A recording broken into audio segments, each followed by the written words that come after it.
And that was something else, something beyond the city. That was globalism. And globalism is as vital to the nourishment of human beings as it is as our cities. Cities are nodes in a global web. And the smarter each individual city becomes, the smarter the whole network becomes.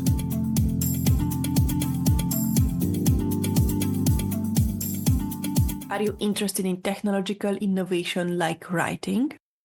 What do you think about cities as the guiding light for humanity? How can we utilize technology while still planning with community in mind? Stay tuned for answers from Howard Bloom. What is the future for cities? Do you want to learn more about them? Do you want to know how others think about them? Do you want to be part of the conversation? Then this is the right place. Welcome to What is the Future for Cities podcast. Today I will interview Howard Bloom, author and founder of the Howard Bloom Institute. We will talk about his vision for the future of cities, blinding humanity, human and urban evolution, space exploration, and many more. So let's start with a proper introduction. Howard Bloom, dubbed the Einstein and Freud of the 21st century by Channel 4 TV, is an author of 8 books, including The Lucifer Principle. His book, Global Brain, sparked a symposium by the Secretary of Defense's office with attendees from DARPA, MIT, and IBM. Bloom's work spans the Washington Post, Wired, and Scientific American. Initially a microbiologist and physicist, he explored mass behaviour from quarks to humans. He champions omnology, a science of the panoramic, weaving together all disciplines to see the universe's grand patterns.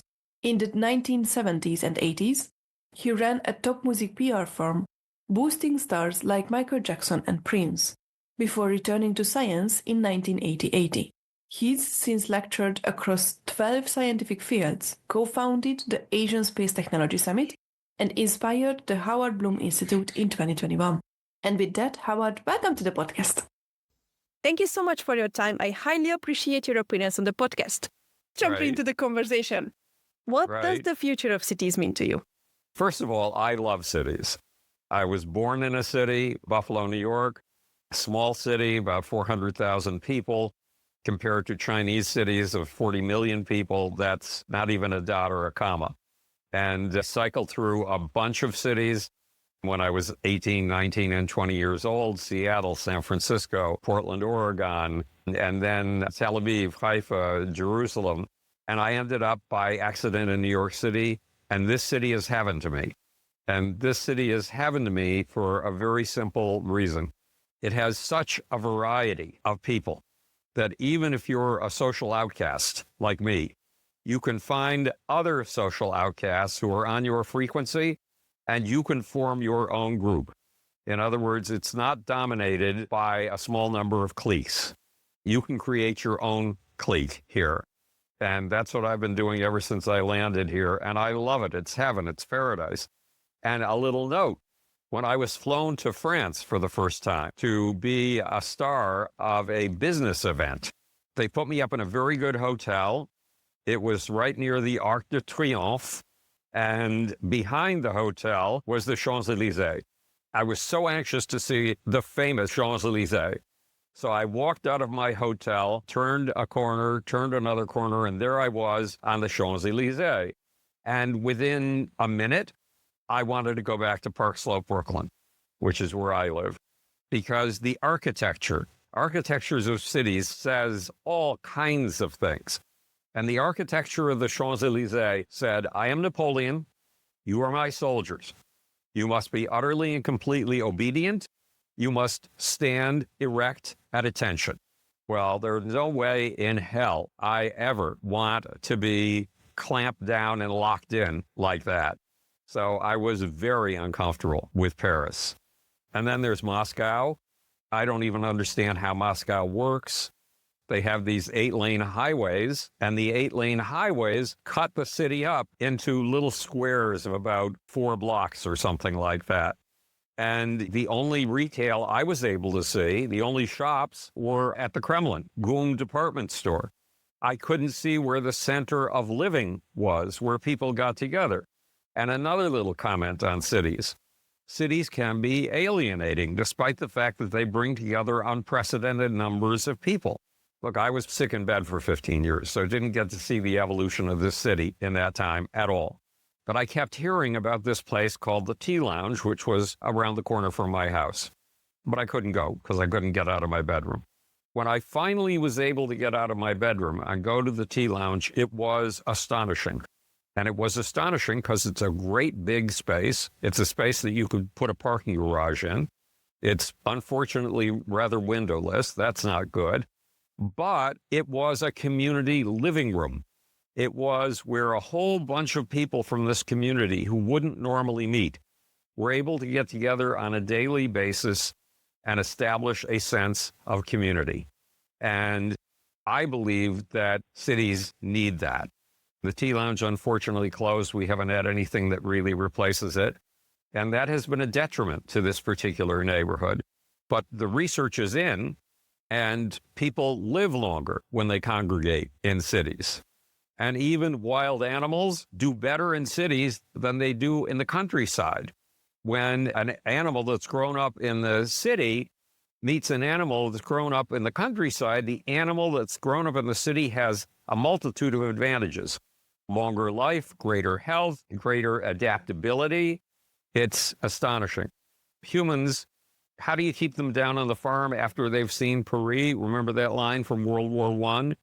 Cities are magnetic to humans because humans are magnetic to humans.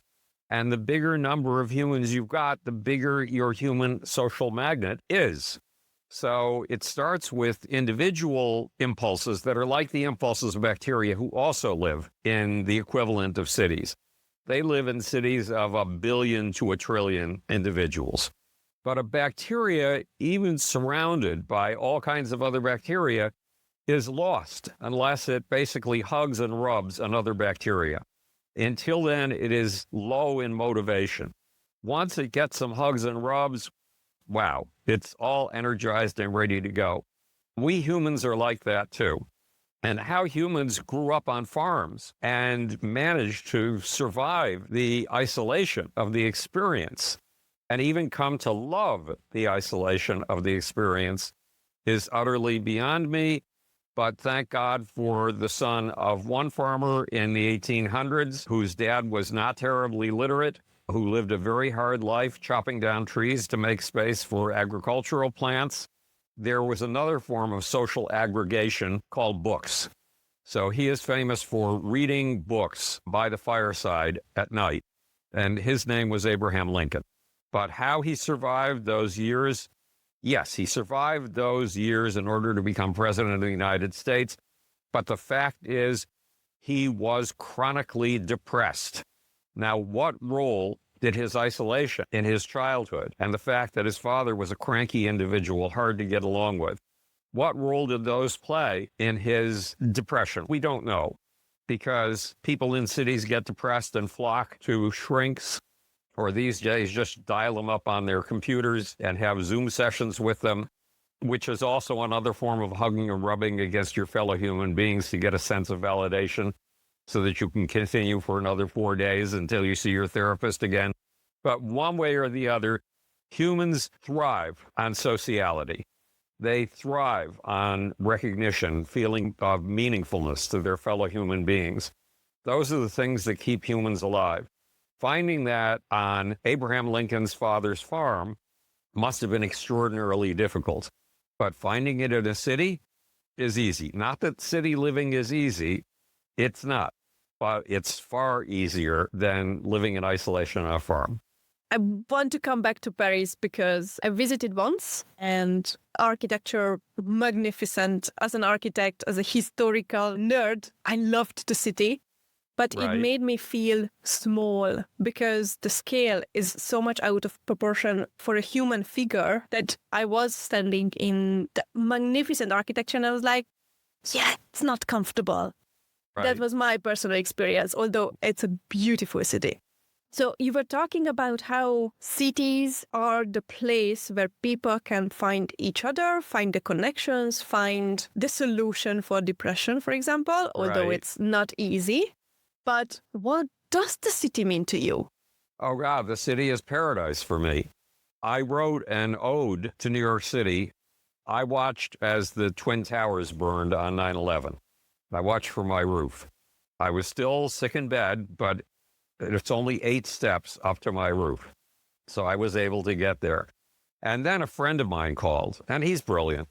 He's been the editor of Modern Photography and Popular Photography magazine. He's recognized as a good writer. He has a book on historical cameras, antique cameras. And that book, you can't buy it for less than $300 online. He said, basically, in the wake of this horrific event of 9/11, I want to flee to the Midwest. And so I wrote this ode for him and saying, no, you cannot do that. You must not do that. The world has basically only 7 beacons of light, only 7 beams of insight. And those are New York, Tokyo, Paris, Berlin, a small number of cities, and now a large number in China. But if those lights go out, you're blinding humanity. One of the things that I pointed out in this thing, which is written in poetry basically, is that in a city like New York, those of us who've been outsiders, those of us who've been the geeks, the strange ones, the people other people don't want around them, we come together and suddenly we find each other. And suddenly we're expressing each other's hidden identities. We come to life in squads, in teams, in clubs, in my case, in online groups. So the city finds those who are the geeks, the odd, the strange, and it gives them a home, and it gives them a role to play. A role to play? I don't have the exact figures. The biggest cities in the United States produce something like 70% of the country's GDP, the gross domestic product. That means that those folks in Kansas and Ohio who are throwing stones at the people in the cities constantly and are now doing it through the politics, the crazy, insane, possibly self-destructive politics of the United States, those people in the countryside who believe that they are the spirit of America are living off welfare, whether they know it or not, from the productivity of the big cities. San Francisco, LA, New York, Chicago. This description of the city as a paradise, does it need to be a physical space?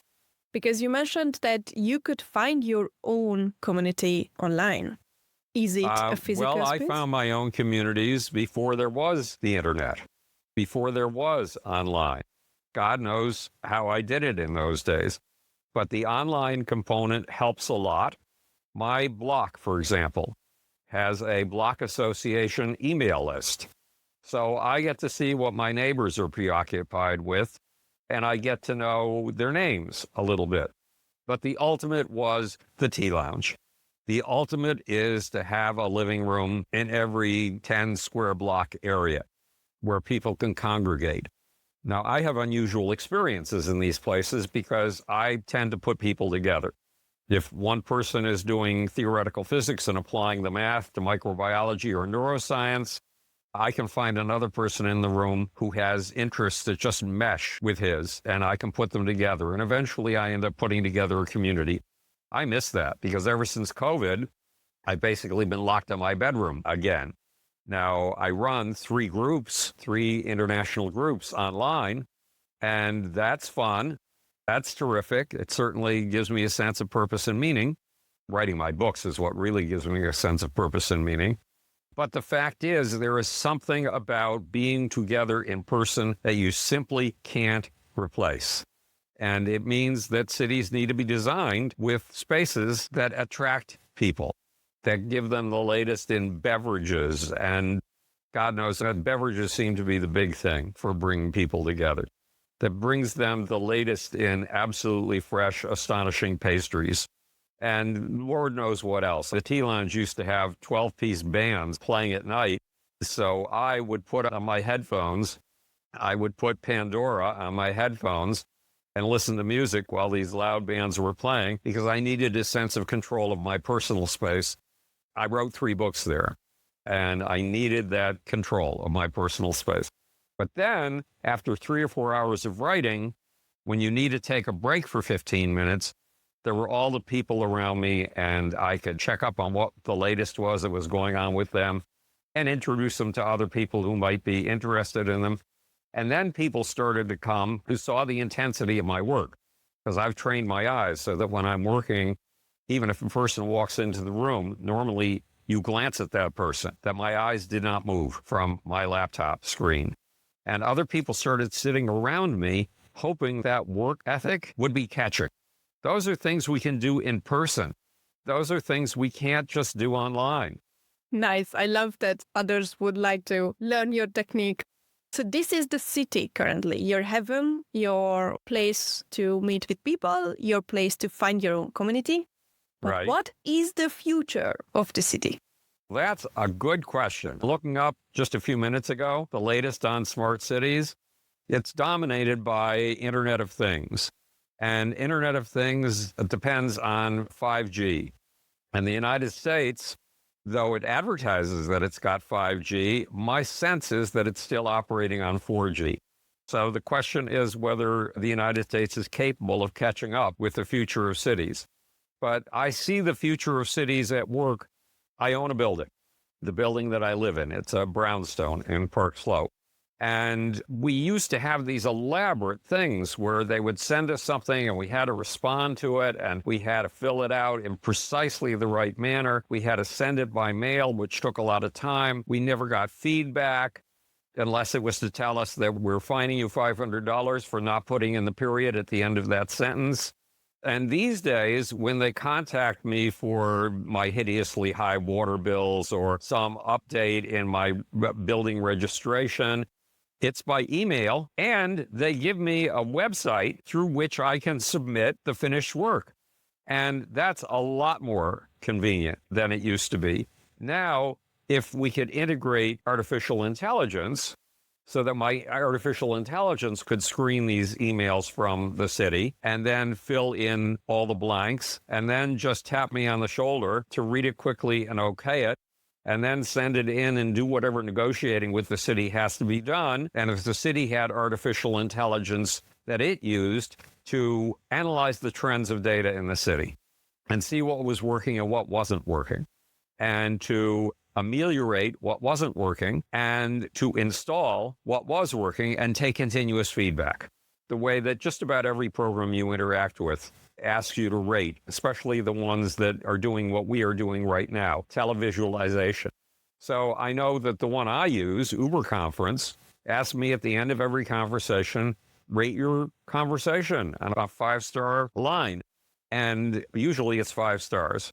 The city needs to do that with its services to see where it needs to have better services. And then it needs to adapt its regulations to the fact that those regulations are going to be implemented via the internet and to make them compatible with internet interaction so that you can do what I do with my water bill.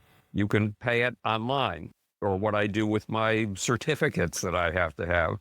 You can give them the information they need online. So that's a little bit of the future. Right now, artificial intelligence has become my daily companion. And up until last February, when I finished my latest book, and we'll put in a plug for the book, The Case of the Sexual Cosmos, Everything You Know About Nature is Wrong. To research that book, to write it in research, it took 10 years. I write up to, I think in one book, I've got 3,000 endnotes with about 5 references per endnote. So I do a very heavy job of making sure that what I've said is true. And if it's not true, finding out what the truth is, and then recasting my thoughts around what turns out to be true. And that used to take forever. Now, instead of taking 3 days, it takes 20 minutes, and it's more thorough. Some people are talking about how artificial intelligence is going to be the death of humanity. The artificial intelligence is going to kill us off. No, bozo, how can you say such a thing? Once upon a time, 1 billion to 2 billion years ago, some cells discovered a new trick, and it was to come together in multicellular bodies. And you and I are descendants of those first tricksters, the ones who came up with multicellularity. Now, if you and I were bacteria, standard bacteria, in the old days, Imagine us screaming, they're going to do away with us. They're making us obsolete. They're going to destroy us. Guess what? There are 39 million bacteria living in your gut and my gut right now. And the total number of bacteria who use us as walking shopping machines so that we can buy things that we can't digest, like chocolate eclairs that they love and just act as their chewing machine, not just their transportation device, and chew the stuff and send it down into our gut. We are providing them with a microbial feast. And they, in turn, are shitting out glucose, which to us is the ultimate treat. The two most readily metabolizable chemicals in our system are glucose, that's sugar, and unfortunately, alcohol, which doesn't do us so much good. But one way or the other, we did not do away with the bacteria. They are more plentiful than ever before because of us. Because once upon a time, not that long ago, there were 1 billion of us. Today, there are over 8 billion of us. How many more mobile homes, mobile transportation devices, mobile shoppers for exactly the snacks that bacteria love the most are there because of that vast explosion to 8 times as many human beings? I loved your answer because my interviewees usually say that AI is a tool with which humanity can achieve better greatness. But you are the first, starting from the bacteria. Those are still here. We are not going to be extinct because of artificial intelligence. We can use it. Our skill is not just the accumulation of knowledge. We've done a brilliant job with that. Once upon a time, there was a major thinker. It was about 2,400 years ago. And he was horrified by a new technology that he was sure was going to destroy the minds of Greek kids. Now, what was he talking about? Greek kids up until then were required to memorize, word for word, 2 books, the Iliad and the Odyssey. And this thinker was absolutely certain that if they no longer had to memorize these things, but were given a faster path to knowledge, it would destroy their brains. They'd no longer have to use them. And the great thinker was Plato. And the new technology that kids were going crazy for, that he thought was going to be the end of the Greek mind, was writing. It was books. And what he didn't realize is that you only had enough lifetime to memorize 2 books. And that was it. That was your library. But within 100 years of Plato, there could be a library at Alexandria in Egypt with 10,000 volumes. And if you had the funding to do it, you could travel to that library. And instead of just knowing 2 books, you could know as many of those 10,000 as your mind and time could absorb. And these are the advantages of cities. These are things that come from the existence of cities and intercity commerce, because the writing system came from the Phoenicians. And what were the Phoenicians good at? Yes, they were good at sailing. They were absolutely terrific at sailing. But they were good at sailing the 1,200 miles or so from their home in the Middle East, on the shores of the Middle East, all the way to Spain to get tin and to trade that tin in Rome and to connect all of the communities on the Mediterranean who wanted tin. And that was something else, something beyond the city. That was globalism. And globalism is as vital to the nourishment of human beings as it is as our cities. Cities are nodes in a global web. And the smarter each individual city becomes, the smarter the whole network becomes. And the scraps go to the people in Kansas who think that the way of life in the cities needs to be exterminated. You just described writing, and it came to mind as we were talking about artificial intelligence. In my understanding, both are technologies. Technology for me is applied knowledge, where we use our human knowledge to solve problems. Right. What does technology mean to you? Oh, God, technology means the world. Without technology, we wouldn't be human. There's a tale told, in the case of the sexual cosmos, everything you know about nature is wrong.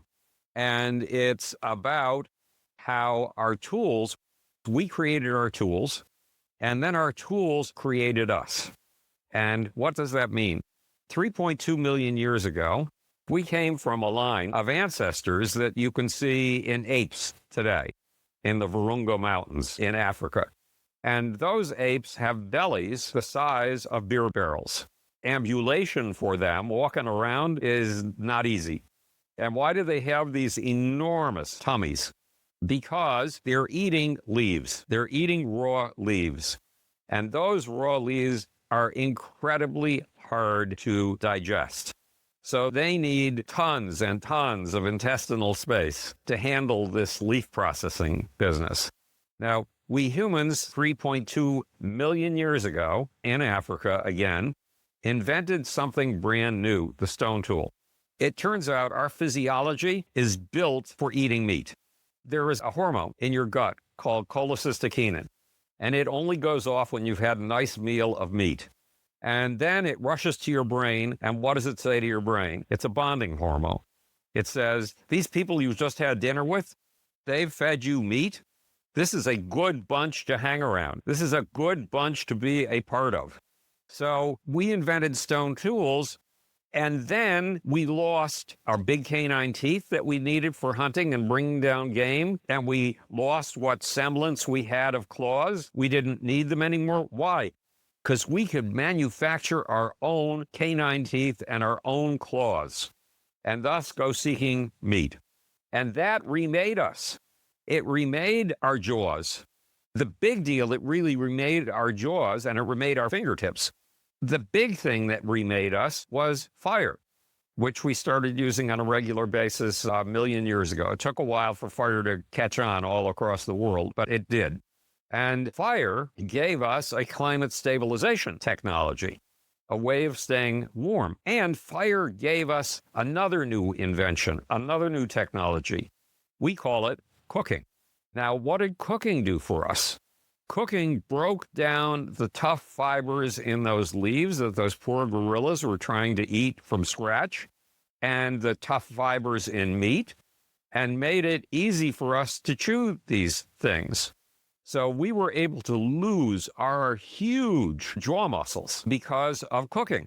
And because we lost those huge jaw muscles and the huge jaws they went with, we ended up with a lot more space in our brain, in our cranium. And our brains expanded to take advantage of that space. Because what was giving us artificial claws and artificial fangs?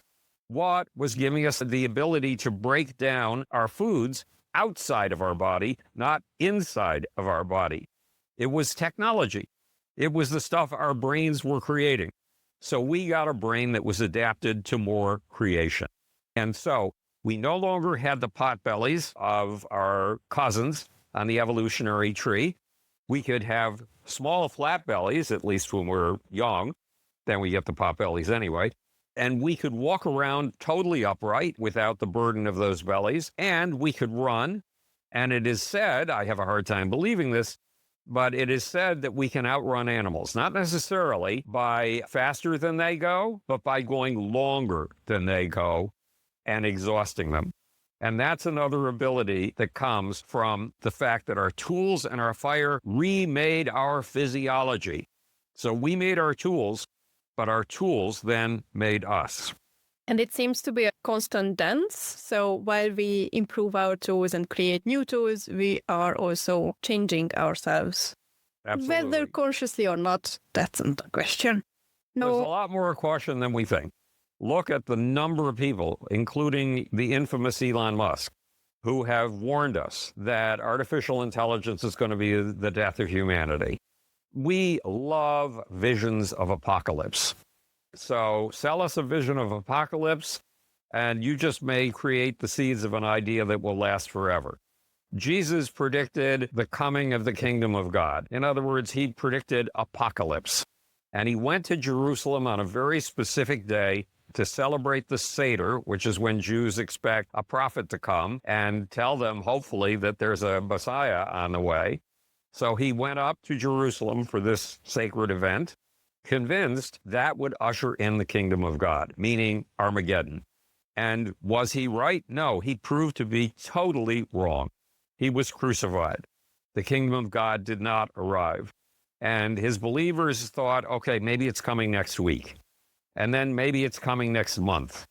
And then maybe it's coming next year. But the point is, they hung on to this vision of apocalypse, And that vision of apocalypse, despite its totally incorrect prediction, is still alive today as one of the world's two largest religions. 600 years later, along came Muhammad. And Muhammad gained fame in Mecca, his hometown, for preaching apocalypse, for terrifying people with his visions of hell. And has his idea died because of the absolute terror of its awfulness? No, it's the other one of the two biggest religions today. So we humans are not incautious. In other words, we humans are cautious. We humans tend to see apocalypse very easily. And we go in cycles, economic cycles of boom and bust. And during a period of boom, we see the promise in everything. And we speculate. We put money on all kinds of things that look promising, which those things that look promising need in order to pursue their vision of what they think could be the next big thing. And then in periods of bust, we are terrified. We're terrified that every dollar that we've ever invested, we're about to lose. We're about to become impoverished. We have visions of cataclysm. We have visions of apocalypse. So we swing back and forth from visions of paradise to visions of apocalypse. And in the visions of paradise, we stretch out and explore and expand our scope. And in periods of doom, we pull back and we learn everything we can from what we've just done. And everything that went wrong, that didn't work out the way it was supposed to and produced some sort of monstrous outcome. And we design a system that will exclude the monstrous outcomes. And then eventually we become exuberant again and we start stretching out and exploring. And all that's in my book, The Genius of the Beast, A Radical Revision of Capitalism. And these things don't function without cities, Fanny. They just don't function without cities. England was a very cityfied nation in 1776 when Adam Smith wrote his book that founded economics in a cityfied nation. And the people who answered him with other ideas on economics were French, who lived in cities. It's the people who live in cities who are the eyes and ears of humanity, who hear and see things that don't exist, but they believe can be, and they turn them into existing realities. They turn impossible things into new realities. I completely agree with you that when we focus on something, we basically materialize it in our reality. So when we only have dystopian future visions from artistic visualizations, we don't really have a vision to follow through with positive attitudes and positive outcomes. So I would be curious, do you have a good sci-fi? Good meaning that a positive outcome instead of a dystopian? Yes, I believe in totally positive outcomes. There's a city. It's called Edinburgh. And we're talking about the messages that architecture can give you. Edinburgh is divided into two sections. There's this giant fosse, this giant canyon that divides the two. And in the lower city, which was built primarily before 1600, the tenements are 5 or 6 stories tall. The streets are very narrow, so that when you go out walking, you walk in darkness. You walk in the shadows of these tenements until you come to one great big empty space. And that great big empty space is a church. And on the facade of that church are the most horrifying things you've ever seen in your life. It's every way that you can be chopped up, broiled, burned, that you could possibly imagine, all on the face of this church. So imagine what living must have been like in that old city. It was a living organized around visions of doom and cataclysm, hell. Across the fosse, across the canyon, there's another city. It has broad avenues open to the sun and to the sky. It has neoclassical buildings. And on the tops of one of those buildings is a young woman holding her arm up to the sky. And whereas one city is mired in gloom and torture, mental torture, the other city is mired in a sense of magnificent control over life. So you see the tale of two psyches told in two different parts of a city. This is a really good example of artistic expressions. I'm curious whether you have any suggestions as a sci-fi, as a book or series people could watch or read, because that also engages the mind. I have a manifesto for the future of life and the future of mankind. It's a visual manifesto, so it's hinged around 100 pictures. And it's called Garden the Solar System, Green the Galaxy. And you can find it on howardbloom.net, my website, and just look for Garden the Solar System, Green the Galaxy. Life has been anti-gravitational. First, you have to understand what being anti-gravitational is. Being against gravity means you are against one of nature's most basic laws, that you are uppity, that you are displaying an ambition that nature, of course, is going to smack down and destroy, because nature does not want you to get above her. But plants mounted a giant space program, starting with bacteria about 1.5 billion years ago. They took to the land. Now imagine what an environmentalist bacteria would have said to those who were about to take to the land. The sea is our home. The sea gives us everything that's good in life. The sea gives us not just our food, but our shelter. Our natural place is obviously in the sea. And if you're going to wildly spend resources, do not spend them on trying to go to this impossible, poisonous place of nothing but stone and rain and ultraviolet rays called the land. Take those resources and put them into the starving, down here, the underprivileged, down here in the sea. These cyanobacteria didn't listen to that message, and they had the audacity to go to the land. Now, they got there probably by being left behind when there were tidal puddles, and they suddenly expanded their scope in the new puddles, and then the puddles went dry. But one way or the other, they got to the land. And did it turn out that the ecologically oriented bacteria who said stay in the sea and feed the poor, did it turn out that they were right? No. How do we know they were wrong? Because today, 75% of life lives on that awful, ghastly, poisonous place filled with ultraviolet rays and just empty stone called land. 75% of life lives on land. Does that tell you something? It's summed up in a simple sentence in the case of the sexual cosmos. Nature favors those who oppose her most. So we've been pushing against gravity, breaking this sacred law of nature ever since. What did the first moths do? They dared get 2 inches off the ground, and then they shot their sperm 5 inches into the air. That's the equivalent of sending a human being something like 263 miles above the surface of the earth. That's audacity. That's pugnaciousness. That's moxie. And it's moxie that says there's a law of nature, I'm going to break it. The law in this case being gravity. What did trees do? The land was covered with land plants, and they were competing with each other for the sunlight.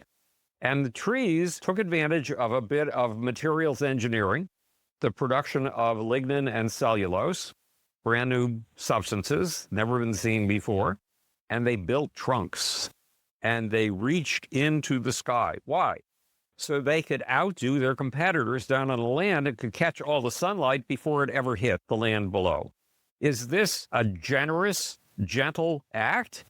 No, it's an outrage against gravity, for one thing. If your average tree lifted, I forget the exact figures, but something like 70,000 gallons of water a day to the skies. In the trees on this planet, there is more water being lifted than something like 3 Pacific Oceans every day, every single day. So were trees worshiping the sacredness of nature and her ways, her harmonious, lovely ways? No, not at all. They were giving the biggest fuck you can imagine to the basic rules of nature. So that audacity to reach for the skies has been built into us ever since the first land animals emerged from the sea. And now what's our next task? It's to get off this poison pill of stone, because this is a poison pill of stone. It is astonishing that life was ever able to take hold here. This is a planet not just of climate change, it's a planet of climate catastrophe. For example, the Earth in the early days of life was swiveling around its axis every 6 hours. That meant for 3 hours you had one form of poison, ultraviolet rays, and then the temperature would go down almost 90 degrees, and you'd be plunged into a different kind of poison, utter darkness. And that would happen every single day. That is climate change. That's climate change on a big scale. What's more, the planet had a peculiarity. It was tilted on its axis, and it swung around the sun every 12 months. That produced another climate change disaster. We've come to take it for granted. We call it summer, fall, winter, and spring, but it is climate change on a very big scale. And then there are the Milankovitch cycles, come every 40,000, 100,000, and 226,000 years or something of the sort, that change the climate utterly.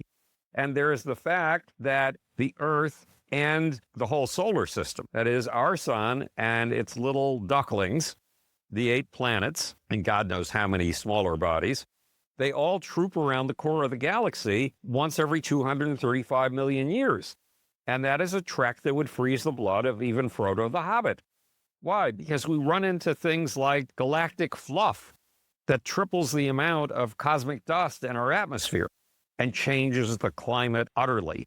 Or we run into storms of gamma rays, of high energy particle waves, and those are deadly to life. So how the hell we ever got started as life on this poison pill of a planet, this home of climate disaster and catastrophe, is utterly beyond me. Except we did it by having moxie. We did it by being pugnacious. We did it by going fuck you to the laws of nature as they were before we came along, over and over again. And the next big fuck you is to go to the next poison pill of stone, the next home of climate catastrophe, and show that we humans can do what our ancestors once did and can green and garden the place. And it's time to get rid of the science fiction idea of humans traveling through space in empty tin cans, because that's cold, it's frigid, as bad as the Champs-Élysées. It doesn't say the right things to the human spirit. It's time to turn every vehicle with which we travel in space, especially the ones where we have to go 3 months to 6 months at a time, like vehicles to Mars, with greenery. Just fill it with greenery. Let it raise its own food and turn it into a mini park. So that's the Bloomian vision.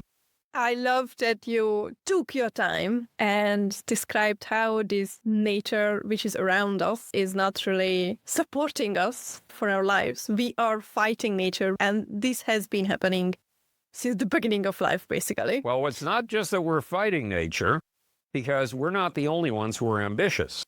Look, plants, I forget the exact date, but plants about 65 million years ago came up with this incredible idea. First of all, they were sexual, and that's a whole different story. Why nature ever produced sex is a really big story, because sex is the most complex thing in this universe, far more complex than even our AIs. It is an astonishing technology and seemingly a useless one. Nonetheless, plants, to reproduce, they produced nectar for their own purposes, and they produced a lot of pollen. Problem was that there were these other animals that had learned how to fly, which is an astonishment in itself, and another fuck you to gravity. And these animals found the pollen and the nectar and were stealing the pollen and the nectar. So the poor plant had to produce more pollen and more nectar to overcome this problem. The plants came up, these flowering plants, came up with a great new idea. Why don't we employ these insects? Right now, we release our pollen to the wind, and the chances of any single pollen grain making it to a female of our species is incredibly low. Incredibly low. Why don't we train these insects by feeding them? And because we feed them, they will go directly from me to another plant of precisely my species, precisely the kind of gal that I'm aching for. And they did. They worked out this barter and commerce arrangement, this commercial arrangement with insects. And insects have been pollinating plants ever since. And then 11,000 years ago, And I know the plants do not have ideas in our sense of the word, but we'll use that anthropomorphism to simplify the story. 11,000 years ago, plants came up with another idea based on the idea they had used with pollinating insects and later with birds and mammals. They offered us a bargain that we couldn't refuse. If we gave them a paradise, if we gave them everything they'd ever wish for, safety from the animals who nibble them, just the kind of soil they love, lots and lots of water, they would feed us. They would sacrifice their adult morph and let us turn it into food, as long as we continued to help them reproduce. And what was their big enemy? Their biggest enemy? It wasn't the bunny rabbit, it wasn't the deer, which ate them. It was the tree, which stole their sunlight. So what was Abraham Lincoln doing when he was doing hard work for his dad? He was taking his axe and felling trees. And who had employed him, aside from his dad who bossed him around? There was a bigger employer. That employer was the plants that he and his dad were raising. So there are peculiar social synergies. The city is a place of social synergy, right? It's a hotbed for social synergy. It is even a hotbed for the multicultural, multi-continental, global kind of synergy that we've had in the years when we were privileged to have globalism. It's now being taken apart. But at any rate, plants have taken advantage of this kind of thing. Plus, plants, when they see an enemy, when they sense an enemy coming, they put out a chemical that lets all the plants in the vicinity know there's an enemy who's killing us. Now, they don't do that with humans. Why? Because they've employed us. They've put us to work. They're our paycheck. You just brought in David Deutsch's Why It's Not a Spaceship Earth description with the nature is not supporting us in our lives. And also Yuval Harari's description of how plants have employed us. So I just love your description. Howard, I could ask you for hours, but I want to be respectful of your time. What is your role in establishing the future of cities? First of all, any of us human beings, we're lost in a multitude, and there's no guarantee that we will ever make a contribution as hard as we try. It took Plato a lot of work to be recognized as the leading philosopher of his day. And he's survived. He's still influencing us today. Aristotle, he had to claw and climb in order to take that top slot now that Plato, his teacher, was no longer around. And only a very few managed to claw to that mountaintop from which they can be seen by the next mountaintop down the line. But when I was 10 years old, I was a lost child. My parents didn't want to have anything to do with me. Other kids didn't want to have anything to do with me.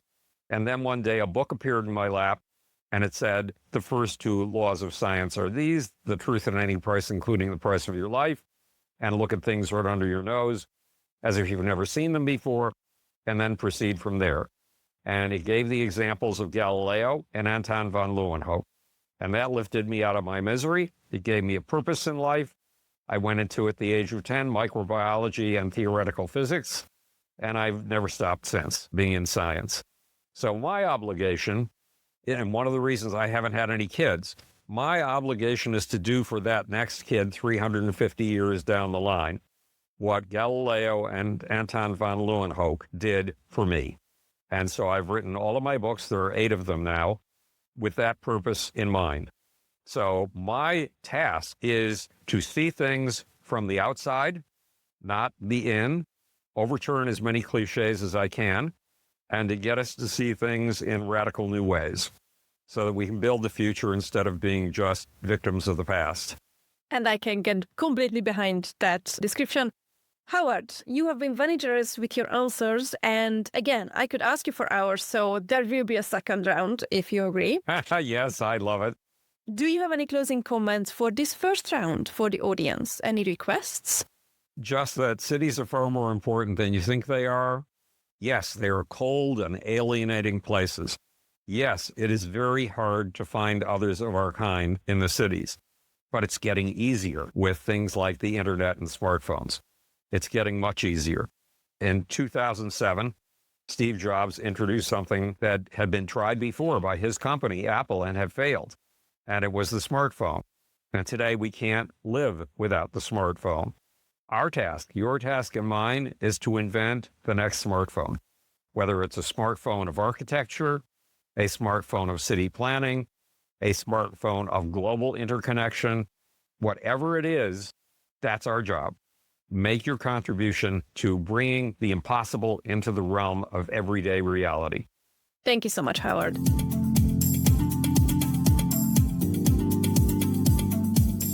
It was really interesting to hear from Howard about space exploration as the natural next evolutionary step, not to mention his advocacy for better services and policies. Eric A. Breman introduced a new governance model with reduced roles in episode 294. You can find out more about Howard online. All the links are in the show notes. What was the most interesting part for you? What questions did arise regarding Howard's approach to the future of cities? What have you learned from this interview? Let me know on Twitter at WTF4Cities or on the WTF4Cities.com website where the transcripts and show notes are available. You can also subscribe on the website not to miss any new episodes and leave some feedback. I hope this was an interesting interview for you as well, and thanks for tuning in. What is the Future for Cities podcast?